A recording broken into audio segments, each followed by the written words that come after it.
I hope you'll grab something to drink, wine, coffee, whatever you like, and hang out for a little bit. All right, let me ask the question of 240. What should I do if I'm a pushover and let all my friends walk all over me? So I would say, and I know this is easier said than done, but stop being a pushover. You know, I think we all come to kind of this place where we understand that the reason people treat us the way they treat us is because we let them. And we do that most of the time. Most people do it because they're afraid that if they set a boundary, then the friends will go away. And we have to be willing to risk that. So we either have friends who treat us bad, or we set a boundary and those friends will treat us better, or we get new friends who treat us better. And it's always a risk when you set a boundary. You know, and if you don't learn it early in life, then you grow up to have problems where you allow your partner to mistreat you. You will, allow your children to mistreat you. I had a session with somebody recently whose teen children are horrible to her. And she said, I raised them better than this. And I said, but why weren't there consequences when they were disrespectful? And she said, well, because I didn't want them to go to their dad's house. And I said, yeah, that's a problem. So because you didn't set a consequence, you didn't set a boundary, they believed that they could treat you that way and there'd be no consequence. So they just assumed you probably didn't care. Even though you cried and yelled about it, the absence of a consequence meant that there was no change in their behavior. And that's always tough because, bless her heart, she just wants her kids to stay there and to want to be at her house. And so she removed all the rules, and then they ran right over the top of her. And this is, that's what happens. The sad truth is, if there were no lanes on the highway, people wouldn't probably drive in a nice, orderly fashion. That's just, it's this sad reality of the society we live in, and your family and your friendships are micro components of that, right? They're little micro economies or societies in your life. We have to have rules of the road. We have to have boundaries.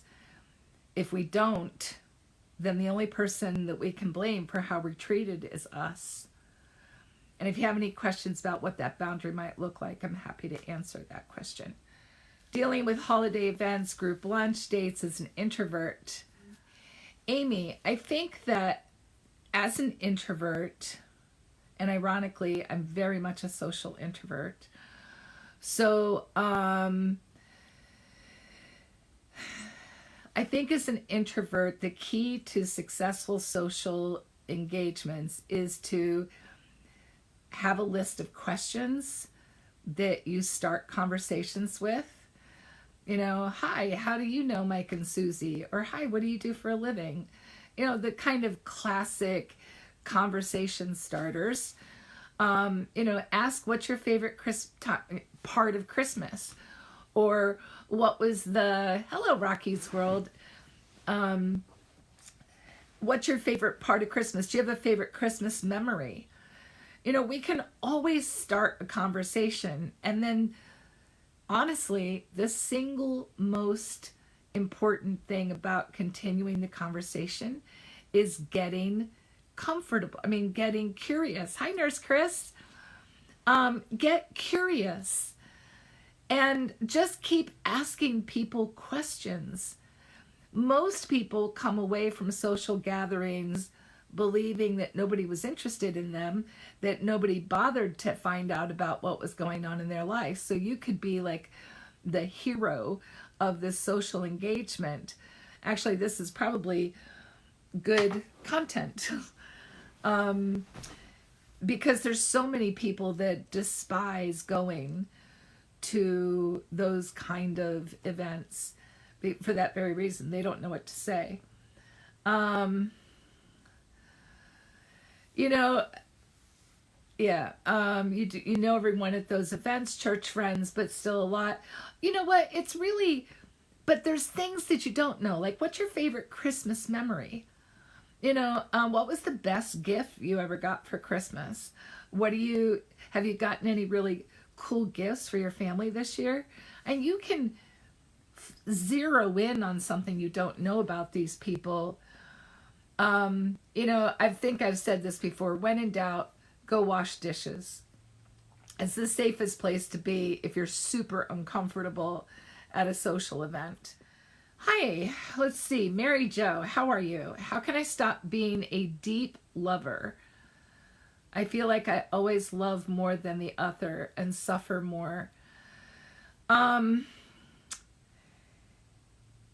That's a good question. I think that, I guess I would ask a lot of questions about whether or not you were codependent. I think a classic characteristic of codependence is feeling like they give more than they get back. On the other hand, I'm going to say this. At any given point in time, when we love someone, there's a fear of loss, right? There's this risk of loss. It's not always a fear. There's a risk of loss. And it comes with the territory. You cannot love someone unless you risk losing the love. And I would tell you that your capacity for joy is somewhat equal to the risk of the pain if the relationship ends. And so I don't know that it's a bad thing to love deeply. That tells me that you're in with your whole heart. Oh, goodness, I have the hiccups again. You're in with your whole heart. You are, and you probably feel, I hope you feel an equal amount of joy. It also tells me that going in with your whole heart, that you're open to being vulnerable, and you have to be vulnerable in a relationship or it's not going to be successful.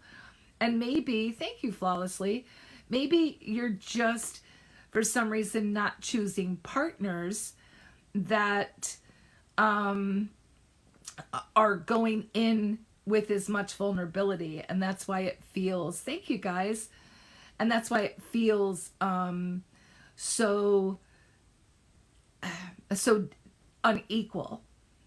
But I think that's a really good question. I hope I got you thinking a little bit about that. There's a lot of reasons why it could be happening. And if you have access to a therapist, I would go in and I would just have a couple of sessions really investigating that. Not because there's anything wrong with you, but because I think those are really powerful questions. And when you understand them, you will know yourself better. And maybe you'll either be more conscientious and conscious about taking that risk, or you'll make different decisions about the kind of partner or the person that you love. So, yeah, hopefully that answers your question. You have a constant feeling that they're leaving. Yeah. So, that probably indicates that you have a little abandonment fear going on. And sometimes with abandonment, we get so panicked about not having the relationship that we tend to give more than we're getting in hopes that will be enough to hold on to them. And my cup says, so anyway, think about that. And if any of that hits home, I really do recommend that you talk to somebody just so that you know yourself better. This applies to everybody. We are not able to have a healthy relationship if we are unhealthy. And I say that all the time. So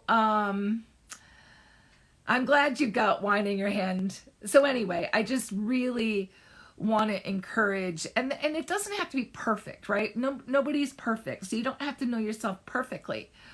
But as long as you're open-minded enough to say, hey, I don't really know the answer to this question. I'm going to go work on that. You either read a book and you journal, or you meditate, or you go talk to a therapist, and you get the answer to that question. I mean, there are still things I'm discovering about myself, and I've dug as deep as I know to go. And then every once in a while, there's this channel that things just pop right on up, and I'm like, well, I'll be a son of a gun. How about that? And I'm like floored for an hour or two, and then I look at it, and so yeah, don't be afraid of that.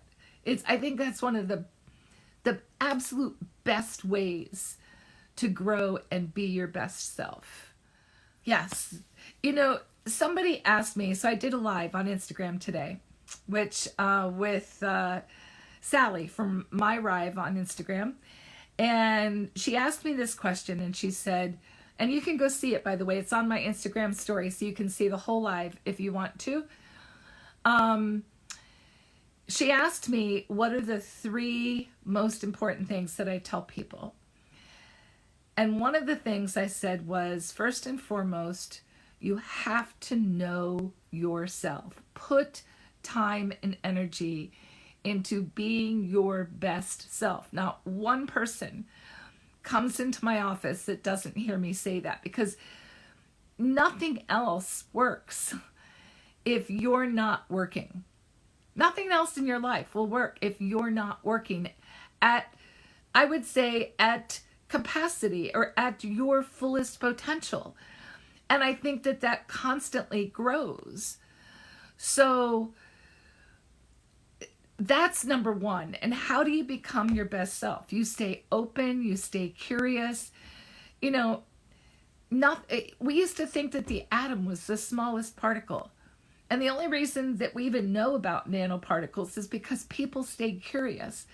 Stay curious about yourself. You're never finished. You're never finished. And I can't remember what I said the third thing was. But you can go, it's on my Instagram story. Totally unique. You won't find it on TikTok. So go over to my Instagram story, and you can listen to the whole live. It was about 20 minutes. And I thought she asked me some really good questions. Hi, Holly. You want to leave so bad, but it's hard. And I know he is constantly cheating, lying. Oh, Holly, I'm so sorry you're going through that. It is hard. And I remember thinking, where the hell am I going to go? I have 4 kids, no degree, no money. What am I going to do? And what I can tell you is that by the time I got the courage to leave, I didn't care if I lived in a cardboard hut under the interstate. I didn't care, because I was so over being disrespected. Like, one day it dawned on me that I was teaching my children how to be treated by staying in this relationship where he was lying to my face. He would come home smelling like perfume and tell me it was some lady in an elevator. Like, I'm not a fucking idiot, right? And yet, when I questioned him, and that whole narcissistic gaslighting thing, and then you feel crazy, and you start second guessing everything that happens in your life, and there is nothing worth. And I'm going to say, I said this, I think, last week in my live, and I'm going to say it again, and I'm not judging, but I know for me, it got to the point where I believed I was selling my soul, my literal soul, for the safety of the roof over my head, because that's the only thing I was getting. And one day it wasn't enough. And so, bless your heart, I think that you just have to reach your own pinnacle. Everybody's is different. But I want to strongly encourage you to start setting yourself up for success. Go back to school if you need to. start saving money if you need to. Whatever it is that you need so that you can feel confident. If you don't need another partner, you don't. I promise you, you don't need another partner. I think it used to be when women couldn't get jobs and they couldn't get educated and they never had opportunity. It used to be you had to be in a marriage or in a relationship. You had to be with a partner in order to get anywhere. But that's not the way it works now. Not in most places. And if you can find a support system that will help you, that will lift you up, that will encourage you and motivate you, you can do this.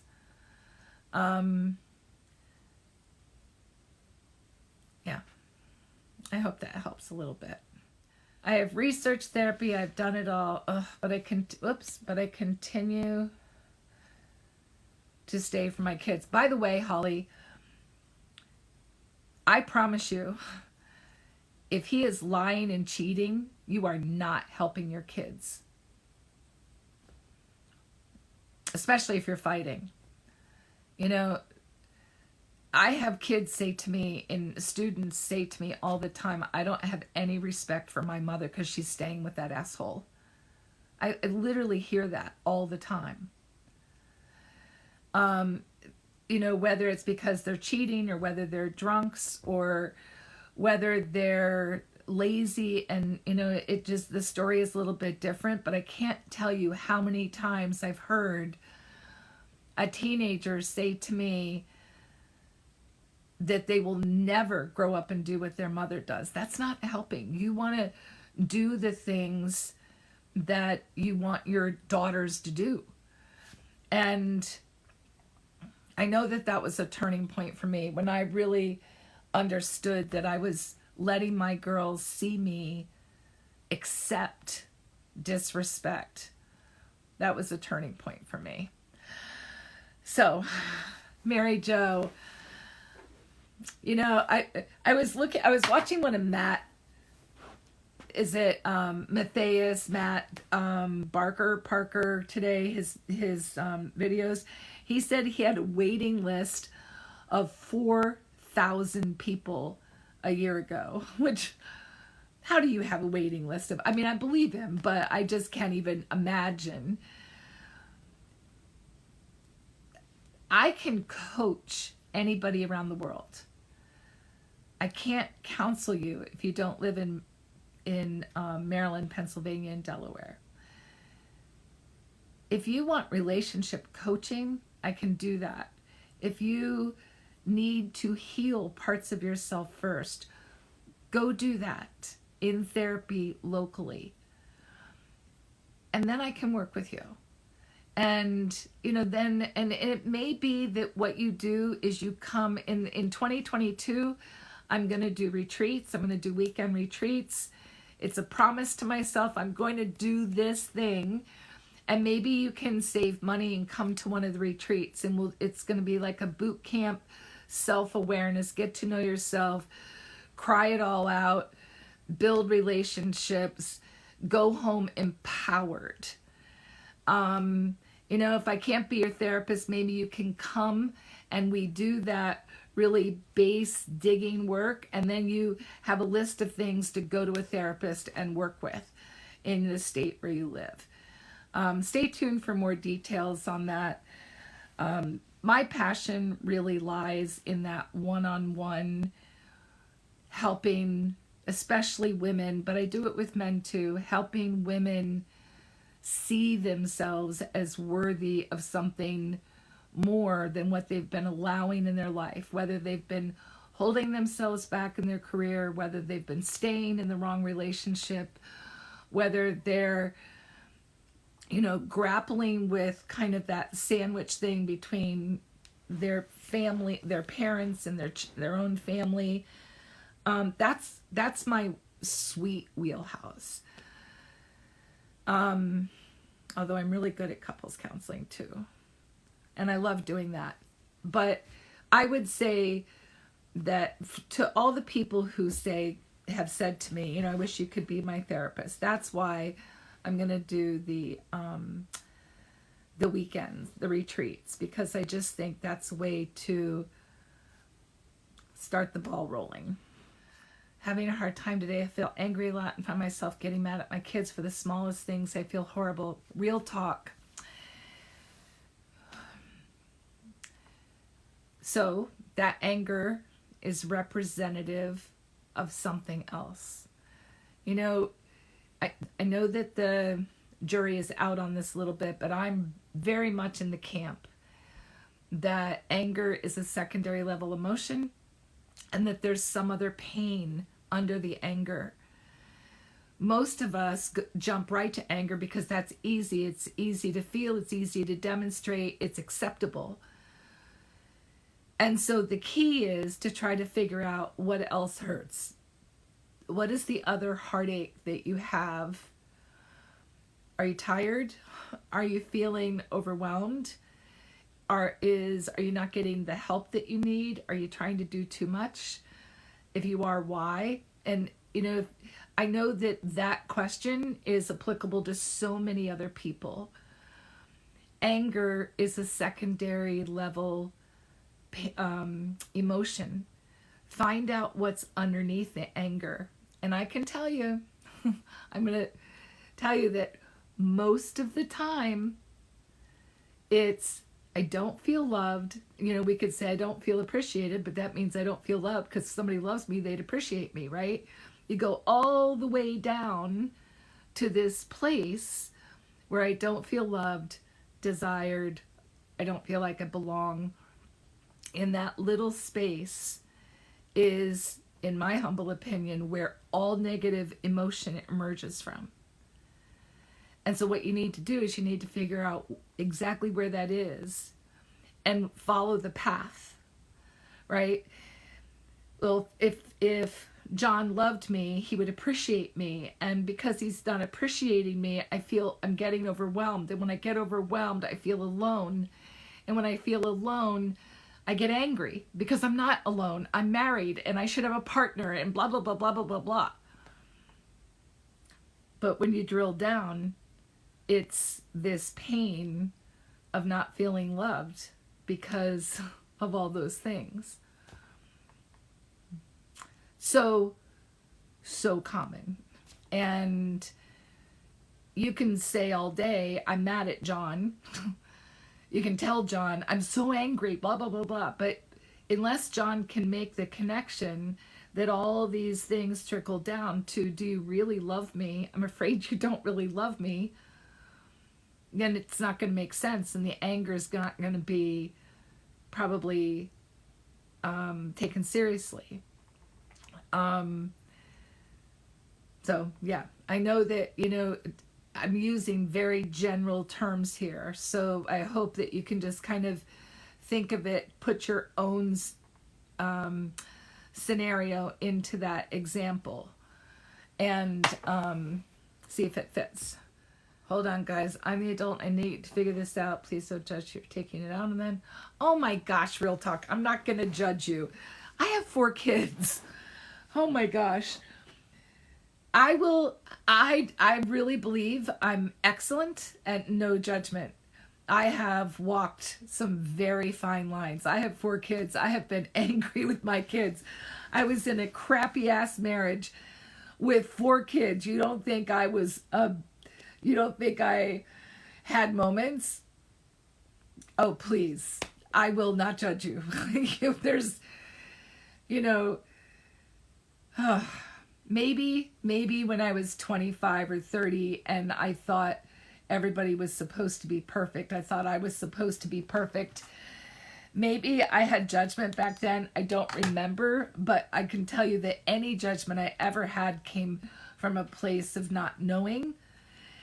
And maybe the value of being frickin' 60 years old and a therapist and having done all that work is that today I'm sitting in this really strong place of knowing.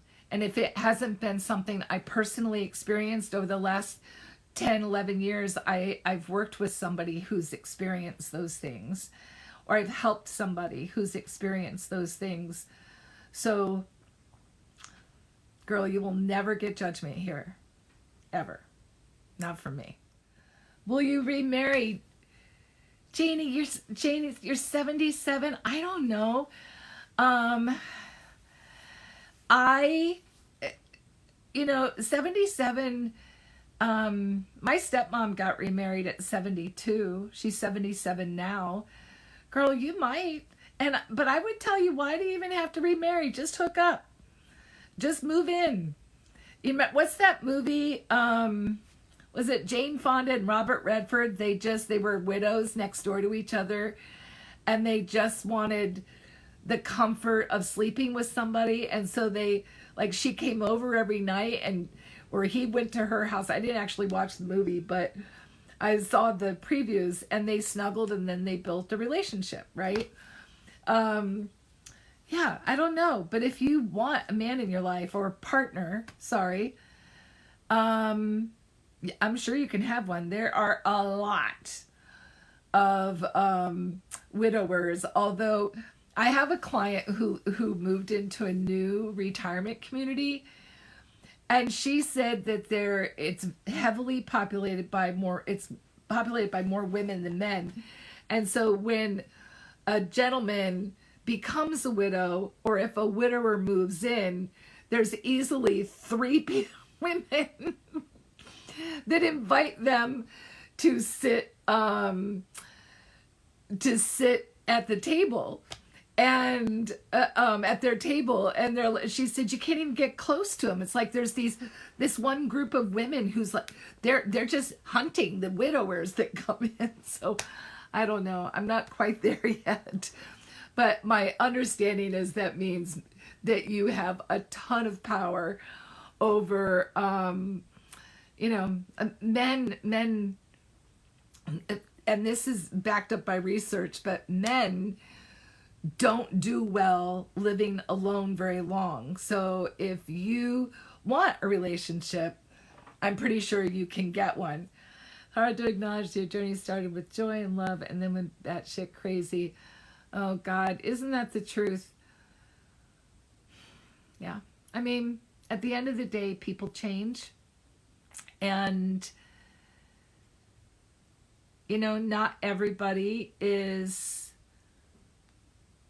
vulnerable and forthright about who they are while you're dating. And or, I think the truth be told, some of us have triggers we don't know. I mean, I've coached couples who didn't have any triggers pop until they had kids.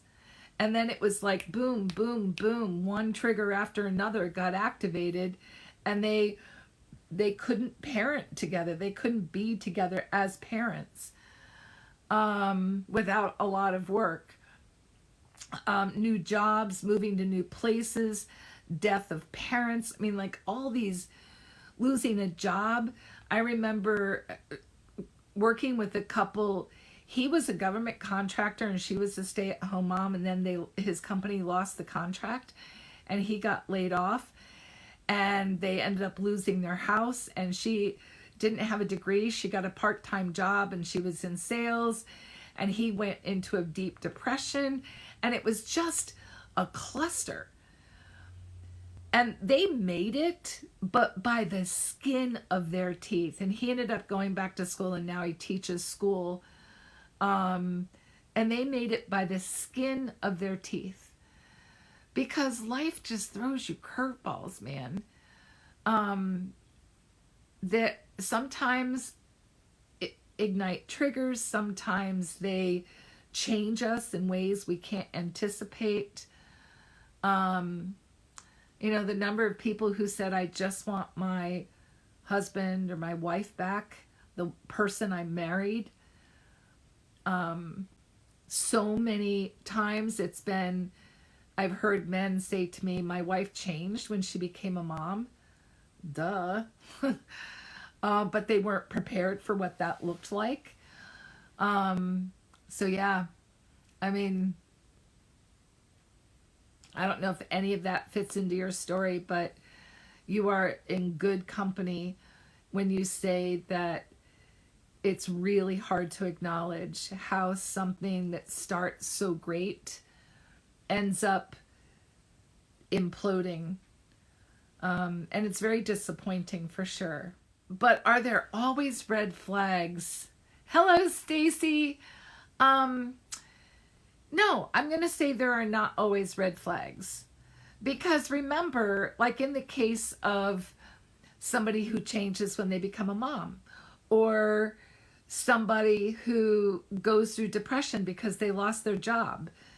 And that happens with men a lot. I don't know that you can anticipate that there may not be red flags. Having said that, one of the things I taught my daughters was don't date a man who won't go to therapy. Because when you do hit a wall, you need to know that your partner's going to be open-minded enough to look at various ways to get around the impact or to heal the wound, whatever it is that happens. And if they won't go to therapy, first of all, that tells me they're super closed-minded. And therapy isn't for crazy people. Therapy, having a therapist is like having a mechanic. Y'all have mechanics for your cars. Why don't you have a mechanic for your heart? I do understand, but I don't understand. It's that simple. It's not because you're crazy. You need a mechanic for you go to the doctor. It seems so simple, right? And for people who say, I'm not telling anybody my business, that's like the doctor asking to, I don't know, do a GYN exam. Oh, you don't get to see that. It's just, I don't understand. I mean, I understand not knowing, and so when I explain it, and now you know, I don't understand. Which sounds like anybody who's talked about a vaccine, right? So, as a therapist, I intellectually understand. And I handle it quite nicely, frankly, when I need to. But at the end of the day,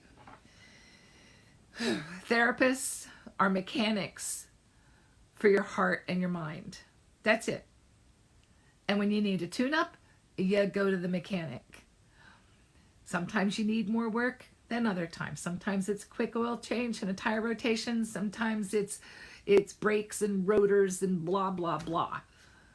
And it's almost the same amount of money now that I'm thinking about it. So that's what it is. Anyway, all right. I just wish that I could have continued to shelf my feelings. No. Apple tree, if you're still here, no, that's not healthy. I know it's easier. And I know that that's coasting through life. I personally believe that unvented feelings are the seeds of disease. You know, read, if you don't believe me, it's okay. Read You Can Heal Your Life by Louise Hay. You Can Heal Your Life by Louise Hay. Unexpressed feelings. You think feelings are energy. If you put it on a shelf, it's still locked in there. It's still locked up in you. What's it doing to you? If negative feelings are corrosive, you don't want to feel them because it feels so bad.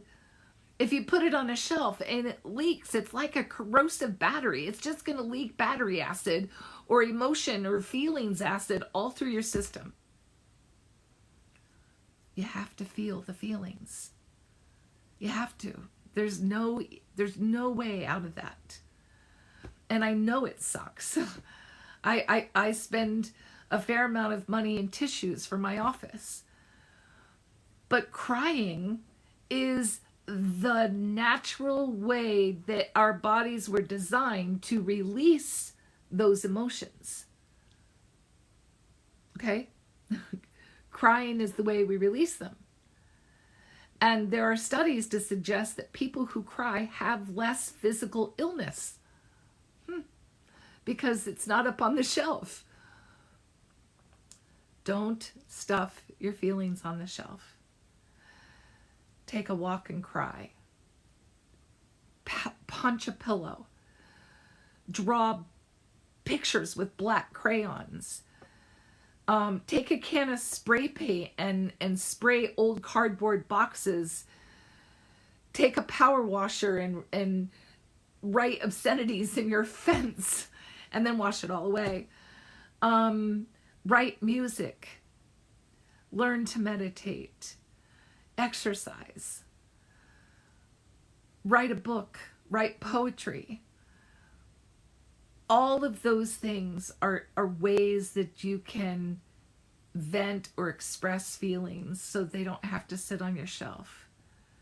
And I don't think I said talk to a therapist in any of those. So, you know, if therapy is out of your reach for some reason, read self-help books, journal, but don't let them sit on a shelf. It's so unhealthy. And potentially, I think, dangerous in the long run.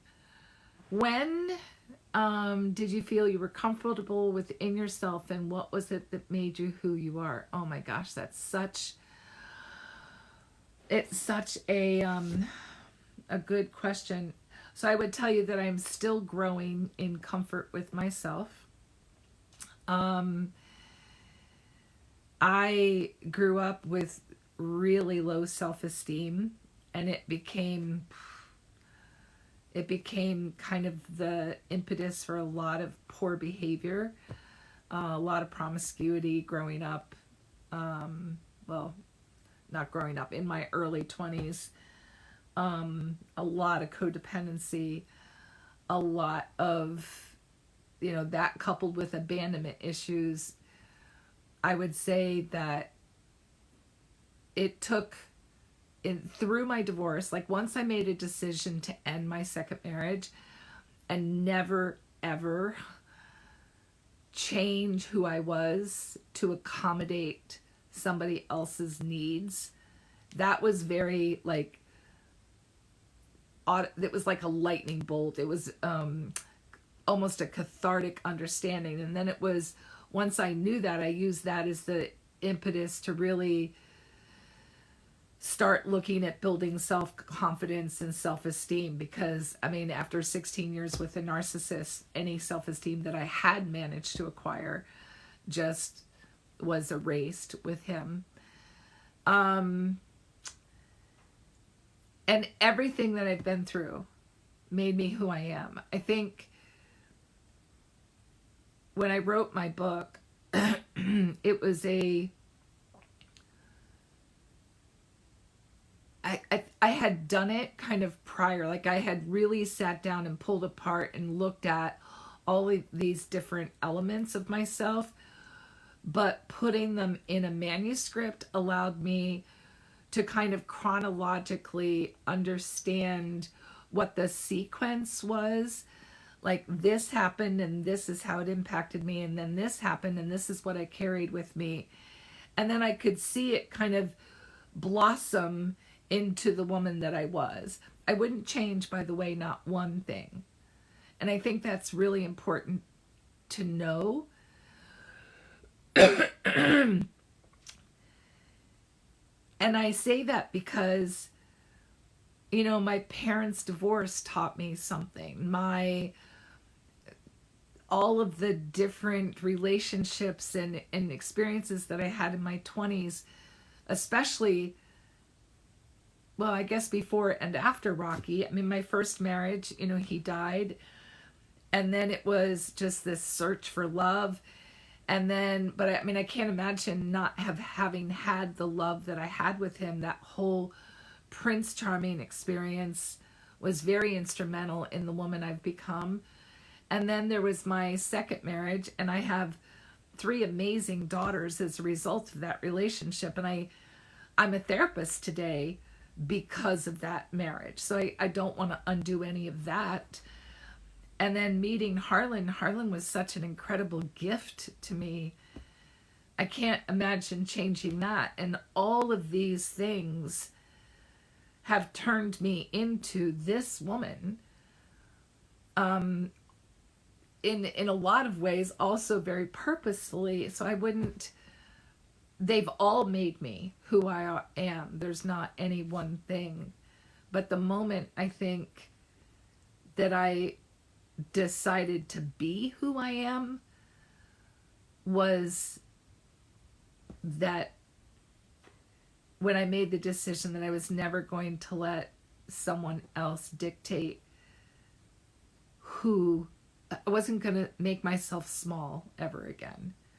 I think that's what happened in my marriage, is that I had to make myself small so that he could be large.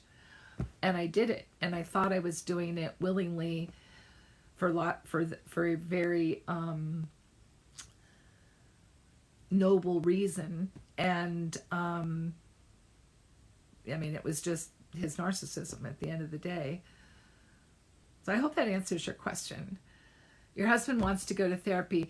Plant bellies, people who go to therapy so that they can be validated, specifically if I guess sometimes people go to therapy and they're validated because they really are experiencing something unjust or problematic, and they just want to say, hey, no, this isn't normal. Otherwise, people go to therapy, like narcissists or people with BPD often go to therapy and don't stay if the therapist doesn't agree with them, and which is always kind of an indicator that there's a personality disorder there, right? So if you don't go to therapy, then it doesn't sound like you're willing to grow. And if you're not willing to grow, how does the relationship grow? Not disrespect at all. How did you not know you were... Holly, I wasn't a therapist then. I didn't become a therapist until I left that marriage. Really good question, though. So I was married for 16 years. We had a business. He was a serial cheater. I was codependent. In, I want to say 2002, I read a book that kind of led me, maybe it was a little bit earlier than that. I read a book that kind of led me on this spiritual journey. And let's see, I have to back up. In 1996, when I was pregnant with our youngest daughter, he had an affair with a friend of mine. We went to counseling. Thought we put the marriage back together. We start building this business. And then about 2000, it must have been like 2001. It was shortly after the turn of the century. Doesn't that sound funny? I read a book called Conversations with God.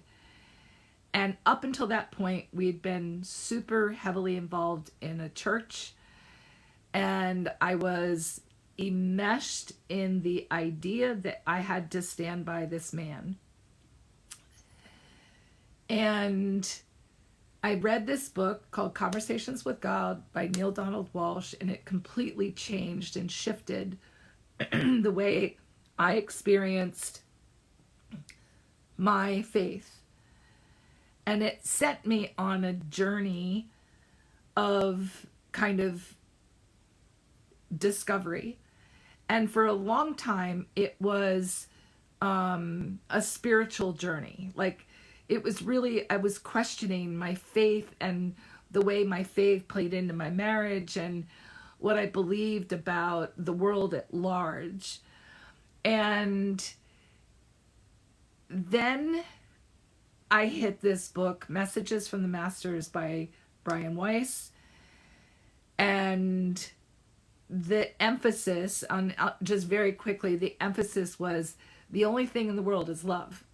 That's the goal. That's the drive, is love. And then I found out that he was having more affairs.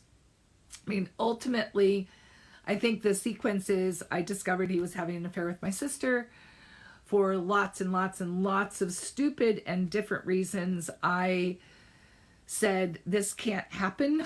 This is going to blow up my whole family. It's going to implode my whole family. This can't happen.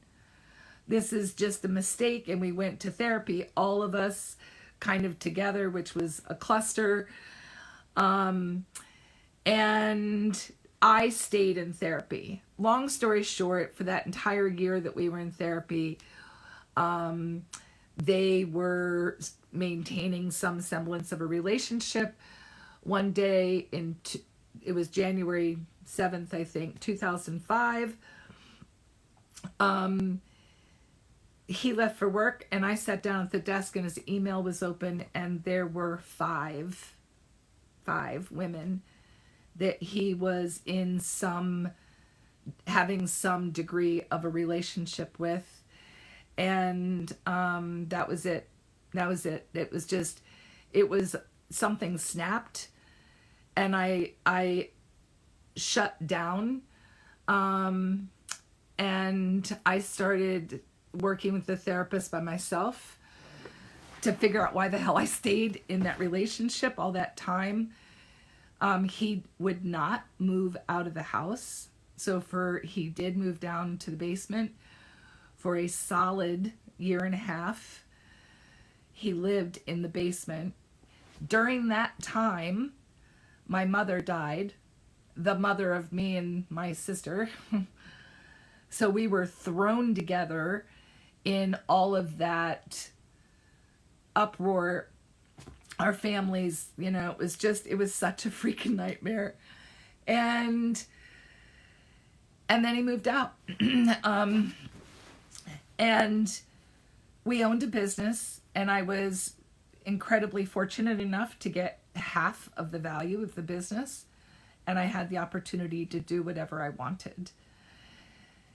And I had done enough work of my own that I really felt very strongly that all of that chaotic, disastrous thing, the Rocky's death, my ex's narcissism. And by the way, she casually mentioned he was a narcissist a couple of times, but I never went home and researched what that was. It wasn't really until I got to grad school that I understood. But I got to, I was in therapy one day, and I was talking about going back to school because I'd never finished college. And in order to sell me half the business, I had to sign a non-compete agreement. And I had some time to decide. And I decided to go to a tarot card reader. And that woman said I was a healer. And I happened to be talking about that with my therapist. And she said, I totally see that. You could help so many people with your story. And so I went to school, and I had to finish my undergrad. I'd gone to school traditionally for 5 years, but I never finished because they changed majors so many times. So I found a school that would transfer in all those old credits, and not all of them. They transferred in the ones that were a C. I wasn't a very serious student to begin with. And so I spent 2 years getting my psych degree, undergrad, went right into grad school, and got my master's degree, and then went right into private practice. And in the meantime, I met Harlan. I was in grad school, maybe 2 years, maybe a year into grad school when I met Harlan. And that's when I became a therapist. So, yeah. Not that a therapist can't be in an unhealthy relationship. But, you know, yeah, that's my story. How do you process those feelings? Real talk, I'm going to suggest that you learn how to hug yourself. And I know that sounds weird, but can I just point out that when we require, what is that? Thank you.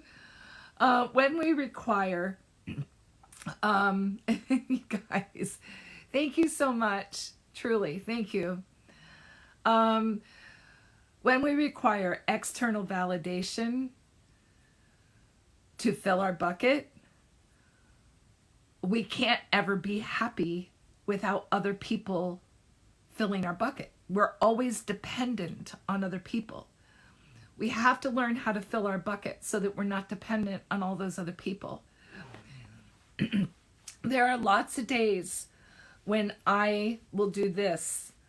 You know what, Leslyn, it's going to be okay. And I'll pat my arm, or I'll do, you can look up emotional freedom techniques, and they're kind of tapping exercises. You can give yourself a butterfly hug. This is very comforting. There'll be times when I tap my leg.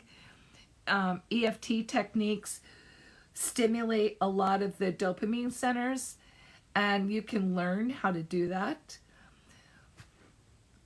And just because you live by yourself doesn't mean you can't hug somebody. You know, I would pick out one of my closest friends and I'd say, you know, every once in a while I just need a hug. Are you open? Are you a hugger? Can you be my hugger? Can you be my person? And it's not the same kind of hug. I know that.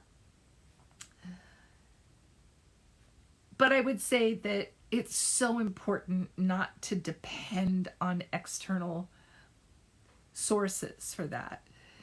That being able to learn how to give that to yourself, that comfort, or have one or two people in your life that are good huggers. One of my good girlfriends, her husband is a big dude, very close to Harlan's size. And after Harlan passed away, I said to Michael one day, I said, you know, I'm going to need you to just wrap your arms around me once in a while. And he said, you know, Sherry and I already talked about that. He said, he said, as long as it's just a hug, you can come over any time. So, you know, I think that there are people in our lives that are compassionate, but don't depend on them to fill your bucket. Learn how to do that. I think that's going to end up definitely being the focus of a retreat, because so many of us don't know how to do that. But doesn't stay. Couples therapy didn't work. She believed everything he said. Hello, oldie but goodie. You know, couples therapy doesn't work when A, people are lying, or B, when we go too late. You know, when we go to couples therapy, you know, it's like driving, I use this car metaphor, it's like driving your car into the dealership with 4 flat tires or with no oil, and then saying, how come my car doesn't work? You have to go before. And, you know, again, I'm going to say a healthy relationship takes 2 healthy people. If you're struggling in your relationship, don't spend any time and energy on what they can do to get better. Spend all of your time and energy on what you can do to be the best you. Seriously, it's the only thing that you have to control, number 1. And number 2, there's a really good chance that if you become your best self, you're not going to want to be with somebody who's not their best self. Work on you. If you lie, you're not true. Of course, you're not true to yourself.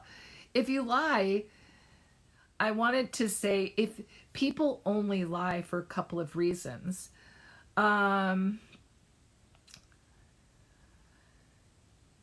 People lie because they're afraid. I would say that might be the only reason people lie. Ultimately, they're afraid of lots of different things. Like they're afraid of being themselves. They're afraid of not being loved. They're afraid of consequences. They're afraid of judgment. They're afraid of, I guess that kind of covers it, right? What are the reasons that you lie? I want people to like me. I want people to love me. I don't want the consequences. I don't want to be punished. I don't want to be judged. Speaking of which, and I know this is super off topic, but I turned on Colton Coming Out, or Coming Out Colton Underwood's story. It's on Netflix. I watched 2 episodes yesterday and I was heartbroken. True. Now, say what you will about Colton, the character, but the idea that a man can't play football and be gay breaks my heart. To hear what he put himself through, how much he hated himself because he had this inclination or these feelings, it just broke my heart. We have to do better as a society. We have to do better at accepting how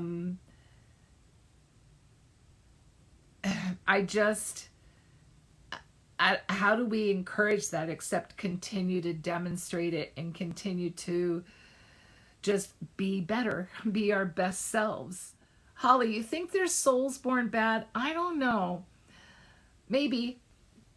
I tend to think that babies are born good and pure, and that life creates or sets up a set of circumstances, whether it's the parents, the environment, the conditions, the tragedies, and then they're not guided through those things or loved through those things. Personally, I've never seen a baby that I thought had a bad soul. I might have thought that when they were screaming through the middle of the night, but I honestly don't think I've ever seen a baby. And that doesn't mean anything. I haven't seen all of the world's babies, obviously. Ooh, that's a good question. What is your best advice to reconnect when you have young children? I'm going to say non-sexual touch. And I say that because, and it's hard, because when you have young children and they're constantly on you and pulling at you and somebody's laying on you or scrunched up close to you, it is really hard to get into a space where you're open to having another person touch you. But most of the reasons I hear that women don't want additional touch is because they believe it's a requirement to lead to sex, in which case they're exhausted. They don't have the time, the energy, or the inclination to go all the way. They just want to be held and comforted. And if that's the case, I'm going to say that that's where emotional intimacy can develop, when you're laying on each other on the couch, or when you're snuggling in bed, or when you've just got, your hand on each other's legs as you're driving. The problem is because there's very little time. A lot of people, and if I'm going to call a spade, I will say predominantly men, use those moments to make advances sexually because that's where they are, and without regard often to whether or not their woman is there, or their partner.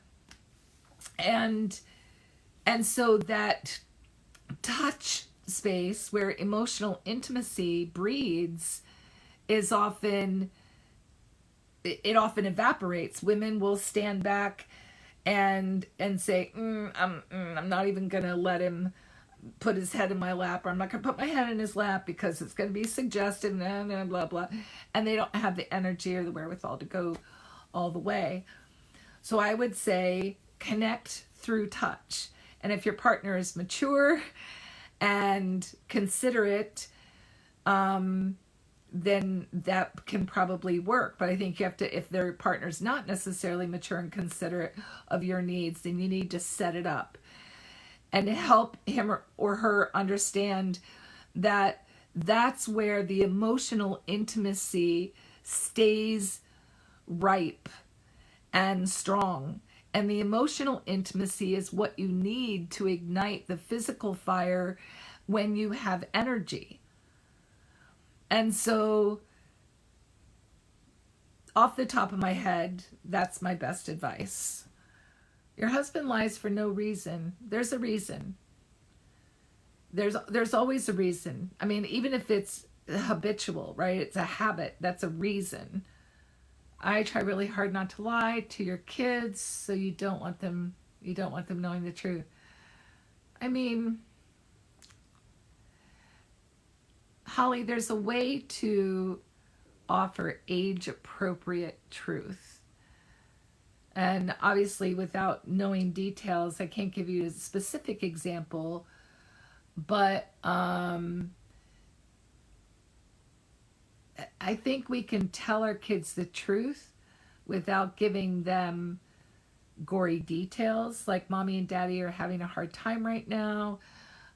We both love you. Mommy's feeling super sad right now. Mommy doesn't have any energy right now. How come?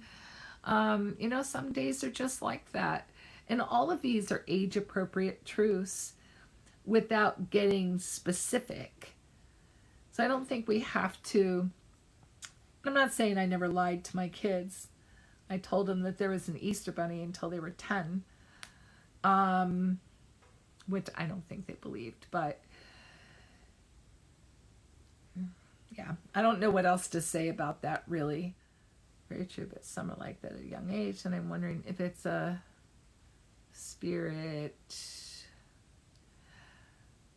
It's interesting. I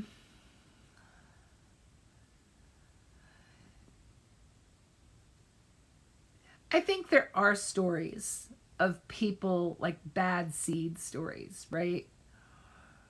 And to some extent, I think there's a little bit of research or a body of research that says personality characteristics are hereditary.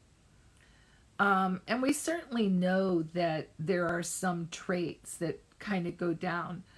But and this whole generational trauma thing is really interesting. And the research on that is coming out in terms of genetic. It is interesting. And the book, What Happened to You by Oprah Winfrey and Dr. Bruce Perry, he does a lot of brain research. And his suggestion is that, okay, so follow me here. The eggs in my ovaries that I was born with, my mother made. Okay? So when my mother was pregnant with me, as a girl, I'm born with all of the eggs that I'm going to have in my adult life, which are then my children. Theoretically, if my mother experienced trauma during my pregnancy, there's a possibility that for lack of a better word, the energy that went into the composition of my body was transferred to my eggs, which then become my children. Follow me? And so there is some speculation and some research that said that trauma energy is passed down to my children genetically by the memory of those, in the memory of those cells. So the research on this is very, very new. And so I think it's interesting to think about that, but it doesn't apply to men. Well, it doesn't apply to fathers. It would be my mother's trauma on any egg that is marinated by a Y chromosome, right? I know marinated is not the right word. I just chose it on purpose. So anyway, so then my boy, if my boy is somehow affected by my mother's trauma, I don't know, we'd have to get some of the biologists and some of the maybe psychiatric neurologists on TikTok to weigh in on that. But I have seen some very, very preliminary research that I think is kind of interesting. No, really mean it's my fault that my daughter has anger issues. I had trauma during her pregnancy. I always wondered if it was my fault. You know, real talk, my youngest daughter has terrible anxiety. Her dad's affair with my friend was while I was pregnant with her. And there is, you know, a huge question, very valid question, about how much does my stress during pregnancy impact the development of her brain, right? It's not going to be genetic, by the way. I mean, I don't think that's genetic. I think it's more, I don't know, now I'm kind of confusing myself, but it wouldn't be a gene thing. It would be a biological thing, right? Because at conception, the genes are already there. So it would be a biological change to brain structures as they develop, but that's not genetic. It's more growth oriented, I think. Somebody smarter than me needs to comment on this, because I'm probably giving you 110% of what I know about biology in that statement. I think it's important to understand that when we talk about fault, we have to be very careful. Very careful. Did I grow my daughter? Yes. Is it my fault that I had emotional reactions because of trauma in my life? I mean, I suppose technically, am I going to accept the responsibility for all of those things that happened as a consequence of life? I don't know, you guys. I think that's accepting way too much personal accountability for some things that are out of your area of control. You know, we are not freaking superhuman people that have the capacity to manage emotions at any given time. I mean, this expectation that somehow you could have been some emotionally superhuman person during a devastating time in your life is too big. That's unrealistic.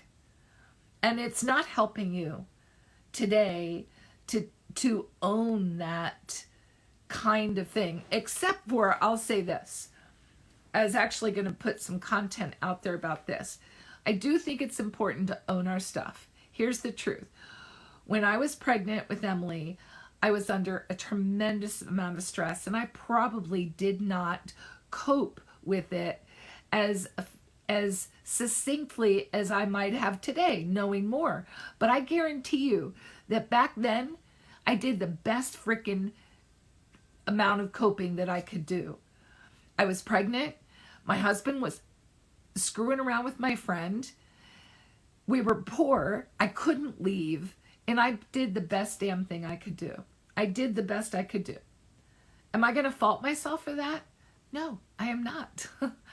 I'm not accepting fault. I did the best I could do. Is it technically my fault? Yes. If you need me to own that, I do. But I'm sure as hell not going to be judgmental of myself for that. And I want to encourage you not to go down that road. Okay? Because that doesn't help anybody. Honestly. I know it was intense. I know we answered or talked about a lot of stuff. So if this triggered you for some reason, or if it drove a lot of feelings, either make a therapy appointment or sit down and journal.